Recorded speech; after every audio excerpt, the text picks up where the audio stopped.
একদিন রাতে হঠাৎ দ্বারকায় তুষারপাত শুরু হয়। পুরো গ্রামবাসী ঠান্ডায় কাতর। সবার হাত পা ঠান্ডা, শ্বাস কাঁপছে, কোথাও উষ্ণতা নেই।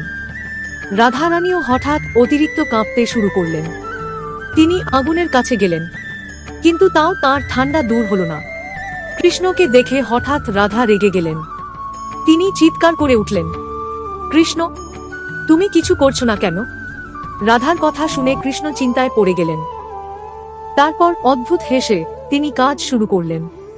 তিনি তৈরি করলেন একটি শাড়ি, যা কেবল সাধারণ শাড়ি নয়, শরীরকে রাখে উষ্ণ। রাধা সেই শাড়ি পেয়ে অবাক। ধীরে ধীরে তার ঠান্ডা কমতে লাগল। অবশেষে রাধার চোখে দেখা গেল খুশির ঝলক। এটি কেবল উষ্ণতার জন্য নাকি কৃষ্ণের ভালোবাসার গভীরতা বোঝার জন্য? আপনাদের কি মনে হয় কমেন্টে জানান। চ্যানেলটি সাবস্ক্রাইব করে দিন এরকম পৌরাণিক রহস্য জানতে।